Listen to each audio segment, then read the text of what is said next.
Good morning. I'm glad you made it through the fires outside. Did you guys drive through it and it was like, wow? And it's a Saturday, so I'm super glad everybody's here. I can't actually see you through this haze of like the rave that we're having here today. It's kind of cool though, hey? I think it's really, really cool.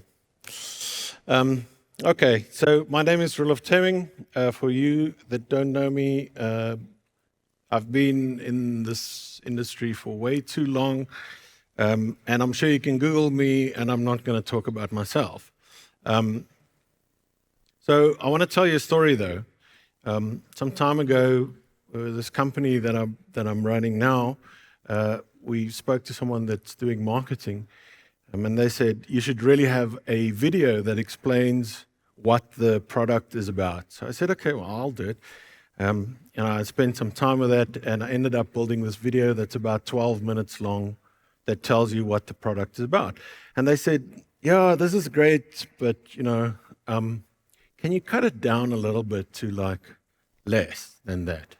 I said, okay, cool, Spend the time, sat there, edit the stuff, I'm there in Premiere, dragging things in and cutting things, and eventually end up with this thing that's 2.5 minutes long. And I go, okay, this is 2.5 minutes long. And she goes, yeah, look, she's really thinking kind of like 20 seconds.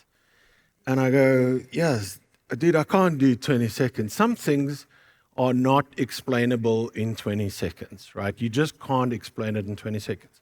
And it kind of made me think about things a little bit. And that's how we got to this talk. And so, I've got the slide that says the average human attention span is shorter than that of a goldfish, which is 8 seconds. But then I started thinking about it.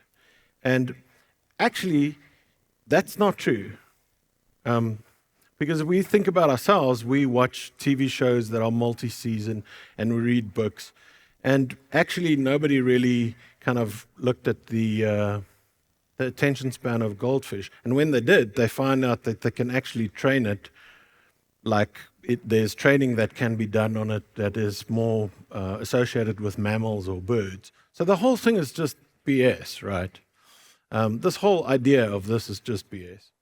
And I thought, why do we kind of remember this? Why do we remember it like this? And I think the reason why we remember it is because it's kind of a cheap, short story that we can pack away really nicely. And that's why we believe it. And it feels right? If we think about today, it feels right that the attention span of humans are down to 8 seconds. So we got to kind of ask ourselves, why does it feel right? And I think the reason why it feels right is we have this, our attention is constantly under attack from various things, right? Firstly, we kind of like small bite stuff. I'll get back to it. We'll get to this just now. And we've also removed some of the friction that's associated with creating these things, right? In the past, you had to film it, develop the film. Who does that?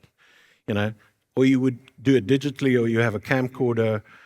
Now you have a smartphone. So there's abundance of content, and we've basically taken all the friction to view this kind of content away. In the past, you had to get up from your seat physically, right? And put in the tape. Who remembers that? You got to rewind the tape even beforehand, right? And then you got to put in the new tape. And now we have remotes, and then we had TV remotes, and now we have phones that we just literally scroll like this.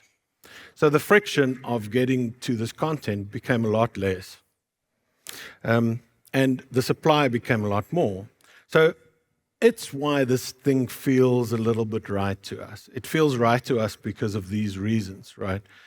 And we are under this kind of attack. So if we're under attack, it must mean that we can ask the questions about vulnerabilities, actors, attribution, and all of these things that we do in security, right?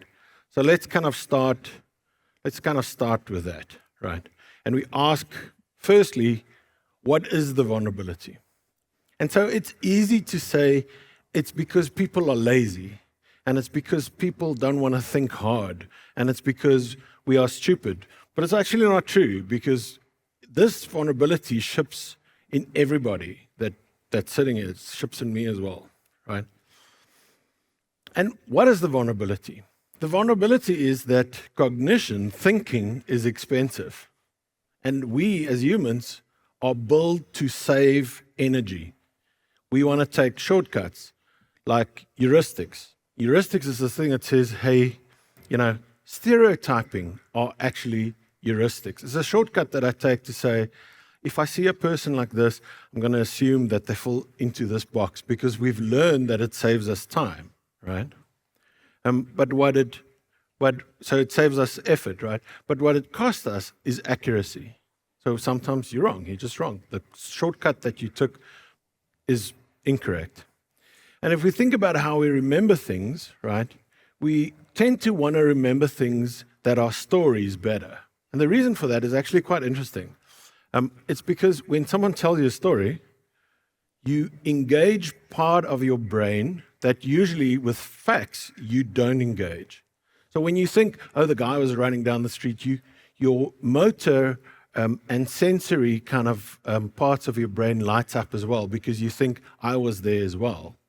And if the story is emotional, you release dopamine. And between the fact that more parts of your brain is now actually engaged, and you have a little bit of dopamine that's released, you remember the story a lot better. In fact, you remember it 22 times better if it's built into a story. I'm trying to tell you a story, right? So, but of course, it saves us memory, right? Because we remember it better. But we lose kind of coverage because we only remember parts of the story. We don't remember the part that was kind of boring in the story. We only remember the part that we like. So our coverage is a lot smaller, right? And nowadays we have like feeds. So you follow someone on Instagram or TikTok, or follow someone on Facebook. Who does Facebook, right? And it cost us from kind of foraging around for other things to eat, right? But what it cost us is diversity. So we get into this echo chambery thing really quickly, because we don't want to search for other things. We just get it from the same sources, right? And then nowadays we have this thing with AI, and I'm going to cover that in detail, right? That actually tries to save us time. We always think it saves us time, but what it costs us is agency. It gives us the ability to do this thing ourselves, and there's certain things that we miss because of that. So the vulnerability is that these cheap thoughts that we have, and I'm not saying they're wrong. I'm not saying you shouldn't have cheap thoughts. You should, but it costs us something. It can be attacked. These cheap thoughts can be attacked, right? So, who remembers this story? Okay, who knows what Betamax is? Okay, that's kind of crazy, right? Okay, so Betamax was a video format for tapes. You remember videotapes? We used to put it into the machines and rewind it. I'm old, I know. Okay, but there were two formats, VHS and Betamax. And they were competing formats. And everybody tells the story. They say, do you know why VHS won and Betamax never got anywhere? Is because of porn. Because porn was made on Betamax, and it was made on VHS, and that's why VHS won. But it's not the right story. It's completely incorrect. The reason for it is actually because Betamax could record a shorter period of time. So you couldn't put a football match on it, and you couldn't put a movie on it, and people didn't share it. And also, there were issues with the licensing, because Sony didn't want to license the Betamax format to other providers. And so the rental choices when you went to the store, you used to go to the store and rent a movie, were a lot wider for VHS. And that's why VHS won, right? But when you tell the story to someone, right, you tell the story as a fun story. It's almost like a joke. Do you know that the only reason why Betamax didn't make it was because of porn? And everybody goes, ha, ha, ha. If you have to explain that whole story, it takes a lot longer. It's more effort, so you don't want to do it, right? You tend to not want to do it. We tell the story because it's funny, and therefore we perpetuate the lie. If you think about Y2K, everybody goes, Y2K wasn't a thing. It was hyped up, but really, you see, nothing happened. Well, the reason why nothing happened is because we fixed it before it happened, right? So it's also a story that we tell ourselves that's easily, said. Now, can we build kind of a Yara rule, a kind of IDS system for these cheap thoughts that we go, hey, wait a bit, there's something going on here. And it's almost that we can do this, right? Can we build this attack signature for this thing? So what is a discounted thought, a cheap thought? What does it look like? And normally it has these 3 legs that it stand on, right? There's this one thing that you need to fix. It's not a lot of things that we need to fix. There's one thing that we need to fix. And there's one person or one solution to this problem. And once we have that solution or that problem, there's nothing after that. There's no, but now you got to maintain this, or now you got to work on this a little bit more, or I have more questions. It just wraps up really neatly. And so when you see something like this, you could be like, hang on, someone is messing with me, right? So where does this happen, right? So who is actually doing this kind of exploiting? And if you think about it, and I thought a lot about this, there's a lot of people that's doing this kind of exploit, right? Before we go to who does this, I want to say that hacking humans is the same as hacking computers. You make a human do something that they normally wouldn't do. That's the definition of when we hack computers, we make them do things that they don't normally do. So what are the things, who's the people that do these things? Well, the first thing that we think about is scammers. That's really easy, right? The scammer would say, hey, you know what? Your account is locked. That's the problem. The solution is click here and enter your password to unlock the account. And 3 is we will then reset your account and your banking will still work. Easy enough, right? That's the easy one. If you think about politicians, they do exactly the same thing. They tell you, hey, you know what? Foreigners are responsible for everything that's bad. But if you vote for me, I will give you a job. So really easy to eat, something that's really easy to understand. There's the problem, there's the solution, and there's a wrap-up for this thing, right? So they do exactly the same thing, right? If you think about a sales guy, they do the same thing.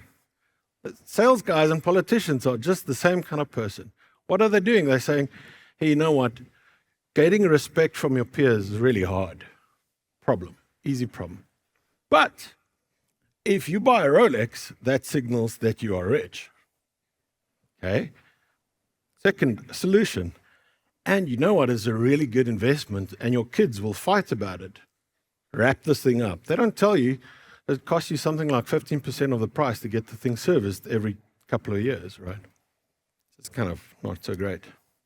If you think about a spy does the same thing. A spy says to a person they're recruiting, they say, hey, your government is really bad. And if you copy these documents for me, you can really help. And your children will remember you as a hero. So, there's the wrap up again. And it really happens with your partner as well. If you think about your partner, it happens the same thing. Your wife goes, I'm angry at you, buy me flowers, I will love you again, right? Same thing, right? The thing that's different is we now have on the scale something that we are going to call the algorithm, because everybody calls it the algorithm. I'm just going to stick with that name. And this is a little different because it's not a person that sits there, but there's something that's doing the same kind of 3-prong attack towards you. And we're going to look into that a little bit in more detail. So let's see, how are they actually exploiting this? This is pretty easy, right? I've built this table about 2 years ago. I built this table that says, hey, if we have the kind of, if we think about the equivalent in the human world, what is the equivalent in the computer world? So for instance, we know that you do footprinting and, before you attack a target to find out where the networks are, what machines are open, ports, things like this. What do we do it on a human front? Well, we do OSINT profiling, right? We find out everything we can about this person. And in the computer world, we say, well, we have lateral movement. So how do we do it if we want to have lateral movement? If I can't get to Leon straight away, I will try to find someone that's close to him, make them confide in me, and move my thoughts and my wishes from that person to through family members to them, right? So that's influence over your friends and your family. And of course, we have hackers hacking computers, and we have salesmen, scammers, spies, also therapists and priests that are basically saying, we're going to influence you to do things in a certain way, right? Or we're going to get information from you that normally you wouldn't want to give us. So what is the equivalent on the right that says, let's do this on an industrial scale? Well, we got, like I said, the algorithm, right? So for recon, we have telemetry on your phone. We know, actually, the angle at which you're holding your phone. Did you know that TikTok does that? Crazy, hey? One of the parameters they pull out is how you hold your phone, okay? They can see when you scroll. They can see when you go from one video to the other. They can see when you repeat it. They can see when you watch the entire thing. All of that telemetry is basically a recon on you to find out where you are, what time of the day, where are you physically located. It tells you everything, right? And here, what we're saying is, the something like the operators would be the people that are running these algorithms, right? So in the past, when we did social engineering, we did it as a person on one person. It used to be like this one-to-one thing, and now it's really across, everybody that's using the system. I thought that was interesting. And the payload is the same. The payload's always been the same. We have the carrot and we have the stick, right? We sell the promise of the carrot and we sell the fear of the stick. If you think why people spy, they do it for that. Like they spy because they get money, carrots. Or we have your family, stick, right? It's the carrot and the stick. And the same thing goes for the algorithm, right? For the algorithm, we say, what would you want? Yeah, you want likes. I got 10 likes on this thing. That's awesome. We post another thing, right? Okay. You got streaks, you got followers. All of these things are kind of like carrots, and they given to you in what we call, or what I don't call it. It's called a variable ratio reward. That's important. We're going to get back to it just now. Okay. And for the algorithm, what is the stick? Man, if you're from Pretoria, you don't know what the rugby score was. People are like, did you watch the game? I'm like, no. And then, okay, we're not going to talk to you. We can talk to these people. So you get the social isolation if you're not part of the herd. So that's the stick. It's the stick for not being on these things, is that you are isolated, right? So we sell the promise of the carrot. We sell the fear of the stick. Every politician ever has done this, right? Okay, why are they exploiting it? Okay, this is straightforward. The scammer wants your money, politician wants your vote, the spy wants your secret, media and platform want your attention, and your partner wants you, right? You hope. Okay. My wife is going to watch this video, and she's going to be like, Okay. Okay, now the thing that's interesting for me, and I didn't know this, I didn't kind of get it. I always thought that when people sat at a boardroom, they decided, hey, the thing that's going to sell and that's going to make people want to forward these messages and things is hate speech. So let's let's put out really kind of polarizing messages because this is the stuff that's going to spread, right? And it's actually not true. It's not how it happened. What the owners of these networks said is they said, we want to have the person spend as much time on our network as possible. And then you all and me, we kind of looked at these 100 things and we picked the things and we forward the things that were kind of emotionally arousing and saying, hey, I agree with this guy and I'm angry, and because I'm angry, I've got lots of emotions and dopamine, and therefore I'm going to share this thing. And the algorithm just said, that's cool, man. I see you sharing these things more than these things. Let's promote those things more. Douglas Adams wrote this thing that he said, there's only one thing that travels faster than the speed of light, and that is bad news. And so there was this whole race that powered their spacecraft by bad news. It's a story. Apparently everywhere they got, they were unwelcome, which I thought was kind of funny. But we cannot kind of say that the ownership of this isn't ours. We have to take ownership. If you build a fuzzer that's automatically doing fuzzing, right, you are still running the fuzzer. So the person that's running this kind of like algorithm needs to take responsibility for that. You got to own your own automation, right? Now, what is really interesting for me, and I spend a lot of time thinking about it, is about the format that we have right now. If you look at TikTok Reels and Instagram Reels and things like this, how did we end up there? Because when we started off in the 80s, we had a TV remote, right, and 500 channels in the 90s that we can swap through, but the content was still kind of the same. You still had programs. You still had like 22-minute sitcoms, right? And when YouTube actually switched that they rank their videos based on how much time you watch in 2012, the content got longer, not shorter. So why do we have these short kind of bursts of things these days? And I think the reason for that is because there's feedback now. In the past, there weren't feedback on these things. At best, who can remember America's Funniest Home Videos? Right? So all the old people, right? Okay. So that was basically, I'm going to show you just now, that was basically Bob Saget being the TikTok algorithm for you. We already had the appetite for that stuff, right? But it was like little short videos that was made with a camcorder. And this dude was the algorithm.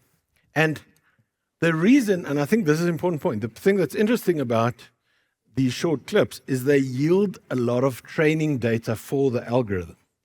So if I have something that's an hour long, you engage with it once, I get like this many data points, like 5. But if I show you 10 clips and you swipe up and down and you stop it at this point, I'm gaining like exponentially more training data for the algorithm. And that's why networks like TikTok outperformed Instagram Reels, because they were much better at harvesting that training data. This is Bob Saget. And if you remember what he looks like, and that maybe that rings a bell. No, this is me? Okay. It's not that funny. It's funny if it's not you, right? Okay, so what can we do about this, right? So the easy thing that comes to mind is you go, ooh, you got to think harder. You can't just relax. You got to be always on your toes. You always need to know what's going on. And I don't think that's the answer, right? Because overthinking is also a vulnerability, right? If you think about passwords and how we got around with passwords for the last 20 years, man, we overthink that password thing a lot.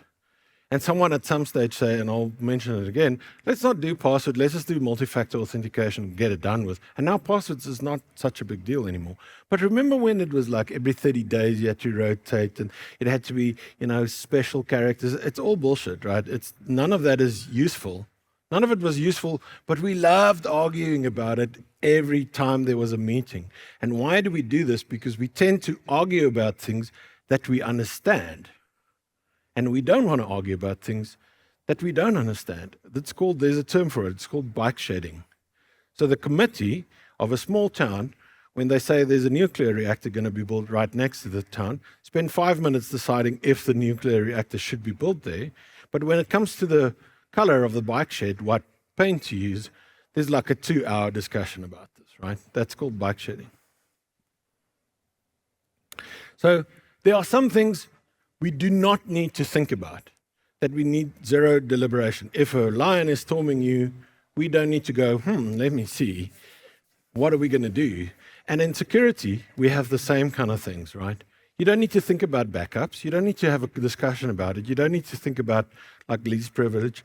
You don't need to think about multi-factor authentication or patch. You could just do it, right? Easy. Like, so some things we do not need to think about, right? And I kind of thought about if there's a rule, if there's like a little thing that we can build up that says, this is our kind of way to go through a couple of questions, and this is how we decide if we can think about it for long or short. Do we really have to think about it or not? The first is it reversible? So can I undo the actions that this choice has made? And if I can, then I can just make the decision. If I'm wrong, I can just undo it. So we say a two-way door or a one-way door. Yeah, everybody understands. It's kind of straightforward, right? The second thing is, will this thing repeat? If this question gets asked to me 10 times a day, I'm going to think hard about it one time, and then I'm going to be like, okay, everything else comes from the cache. We literally talk about narrative caching. So if someone tells you a story, they go, and you start hearing, oh, actually, they're coming with the story that the earth is flat. You just go, I don't know, I know where you're going with this. Let's not do this, right? You don't need to hear the entire story. You can cut it off right there, and we're going to talk about that as well. And the other thing we need to understand is, do I actually get feedback from the decisions that I've made?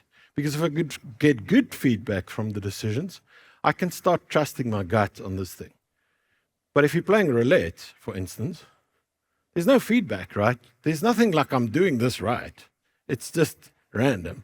So you're not getting feedback. So you cannot trust your gut. There's no gut because there's no feedback. There's no fidelity on the feedback. And obviously, one of the things is, does the liberation cost more than the actual error? So if the house is burning down, I don't need to think about which of the bags I'm going to take.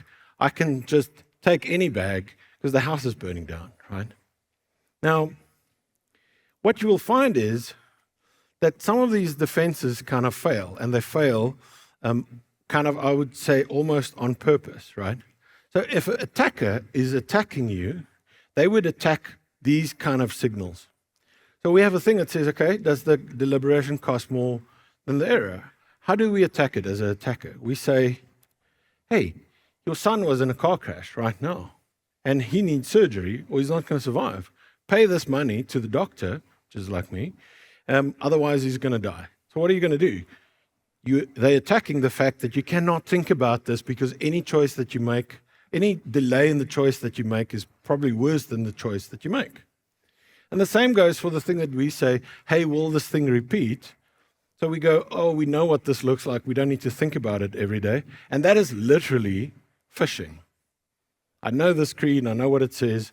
You know, I can actually just log in. So again, the adversary is forging the signals that you use for the calibration, right?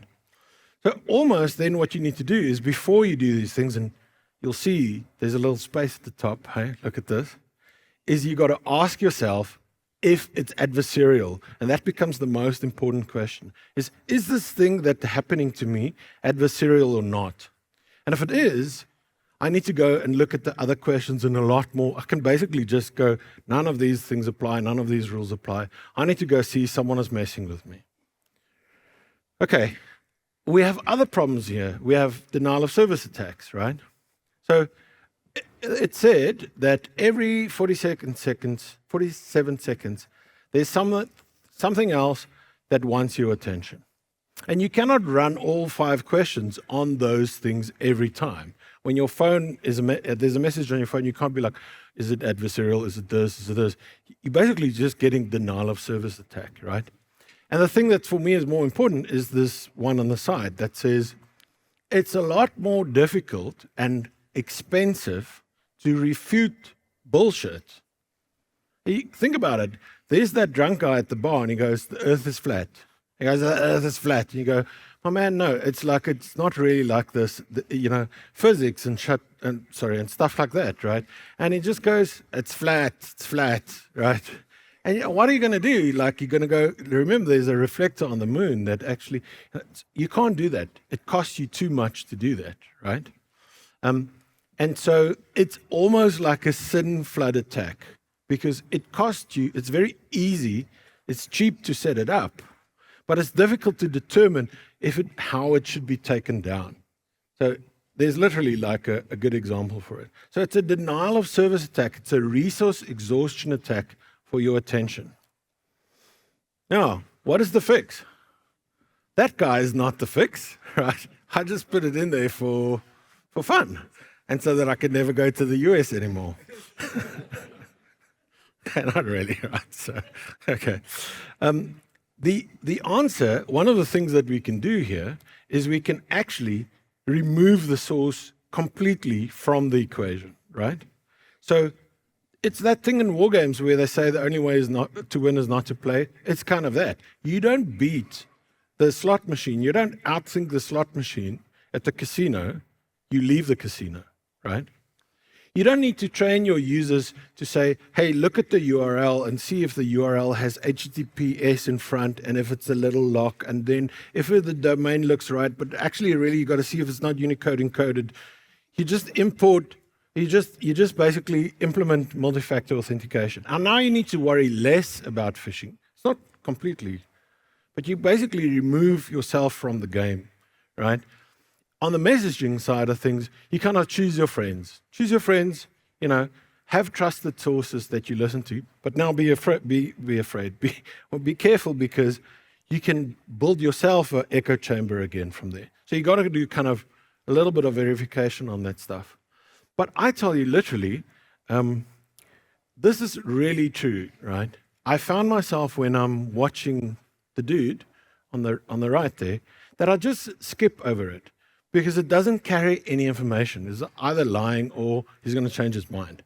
Right? There's not a lot of information that gets carried in that signal. So you could just not listen to the signal, right? This thing is also something that I thought was really interesting for me, which is to figure out when you are dealing with an addictive system, right? So when the output of the system is not affected by your input, right, then you should be a little bit worried. Slot machines actually have a stop button on them that does nothing, right? You click it and it stops, but like it's already determined where the wheels are going to end up, right? So you can't really stop it, but it gives you that sense of control, right? But the output has nothing to do with your input, right? When you start believing that if I keep on doing this thing, then it's going to get better. Soon it's going to get better. Right? But in actual fact, when you look at these systems, there's never an end, and there's no stopping that feels rational. If I'm scrolling TikTok, when do I win? I never win. There's no end. There's no end for the thing. The book doesn't end. The series doesn't end. There's not a goal. There's no goal, right? And when I get rewards, right? If I start getting rewards that I don't understand, some of these games are like this. They go, hey, you got a 3-streak win. I go, yay, what am I going to do with this? Like, I don't understand what the reward is, and it costs you nothing to give me that reward. So I'm in a system where the reward doesn't give me anything, right? Then I start getting a little bit worried. I said there the initial cost is low, but the long-term effects is kind of unclear. A lot of these things are like this, right? Hey, walk through the door, it's for free. And you go, but what am I getting from this? And how much is it going to cost me in 10 years? I don't know. We just don't know, right? Okay. What are systems like this? Well, clearly, these things, right? But there are other systems that are also like this. If you in a really toxic relationship with someone, man, all of those things are true. Think about it, right? All of those things ring true immediately, just like that, right? Fishing, also kind of like this. I don't like fishing. I mean fishing, like with a rod, The guy that makes the fishing rod, right? He doesn't care if you catch anything. He's still making his money, right? So, okay. The question that you got to ask yourself is it adversarial? Phishing isn't adversarial. So the IDS doesn't tell you that the intent is bad. It tells you that it's addictive. But if it's adversarial, right? So what does your attention buy you? If it only benefits the operator, hey, then you must get out. Then you must know this is a thing that's messing with your cognition.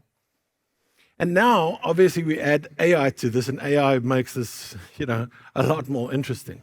Because in the past, if we were trying to influence an election, for instance, we would target the people directly. We would run influence campaigns at the voters. But we're not targeting the voters anymore because the voters are they ask the AI, who should I vote for? So I need to target the AI, which is why we have data poisoning now and things like this, right? Where we were phishing the employee, we're now doing prompt injection, right? And we're doing search engine optimization only in the past. Now we have a thing called LLMs.txt that literally says, this is what we do here. So things are kind of shifting, right? And in the past, right, we were making the decisions ourselves. But now we've abstracted the decisions that we make to an AI, right? So we basically have this thing that we say, we buy cognition in bulk, right, from this AI. And the thing is, it didn't get taken away from us. We gave it away because we decided to save time. Nobody decides to lose control. Everybody decides to save time, right? Now, the problem that we have now is that the agent that's advising us, right, what to do, is also creating these things. And if we start thinking about like how AI is creating things, and when it's almost for free, then what do we get? Well, we get another denial of service attack. Because in the past, if I had a really great idea, right, and I didn't have the money to build it, software, right, I would have had to go to a VC. And I would go to the VC and be like, this is a great idea. And the VC would be like, dude, that's a real cock idea, right? And they wouldn't give me money. And the effort and the money was the filter to kill these bad ideas. Now we don't have it anymore. We could just build cock ideas at the speed of thought, right? You know this music, right? Okay. So that's the one side of it. And the other side of it is the signal that makes us say if things are good or bad is completely denial of service attack. It's completely flooded, right? I can't have an opinion about something because I'm seeing 100,000 of these things a day, right? And the thing that's even worse of this is if I tell you, hey, here's 4 options, pick one, right?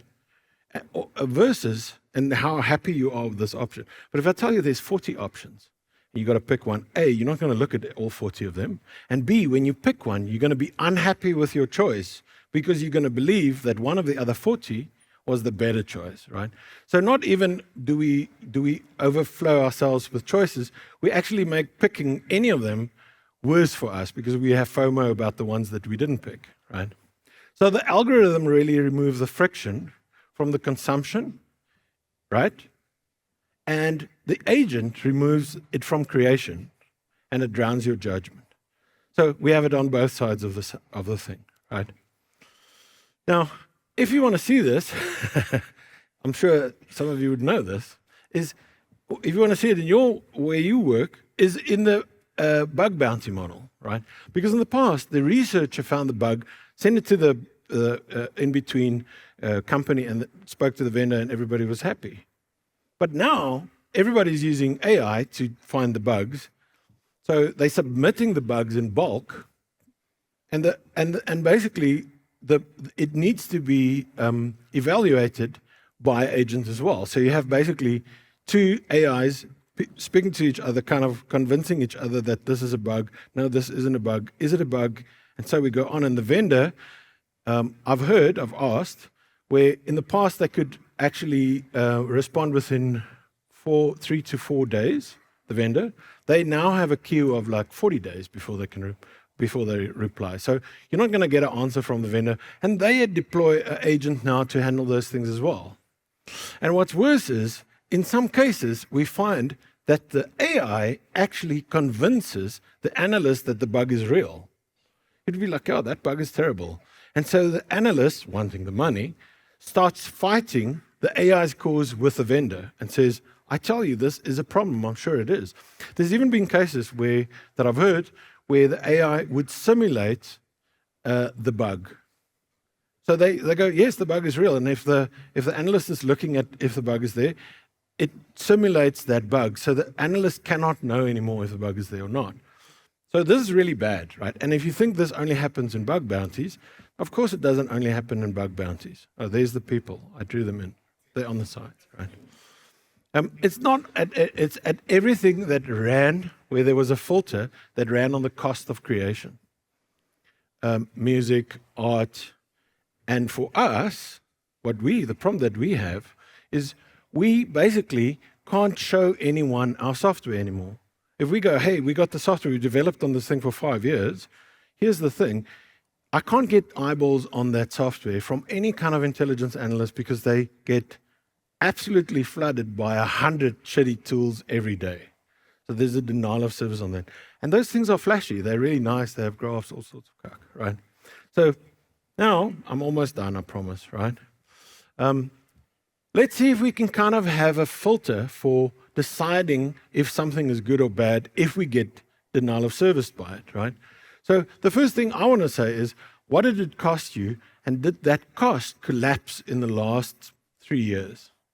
Graphic design, like if someone was building something, you'd be like, you could see the dude was scratching it out there. Talk about it just now. But at least now we could be like, well, the cost went to nothing in the last 3 years, so it's a red flag already, right? And does it survive a second question?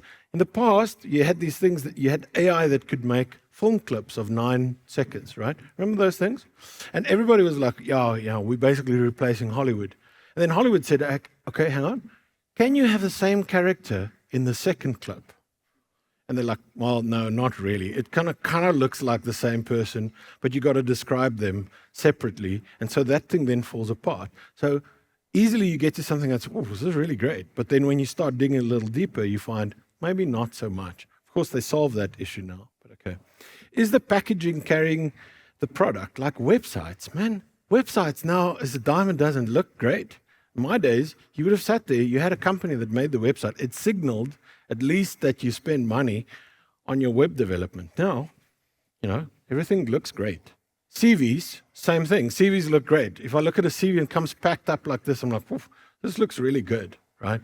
It doesn't signal that someone took care to build that thing anymore.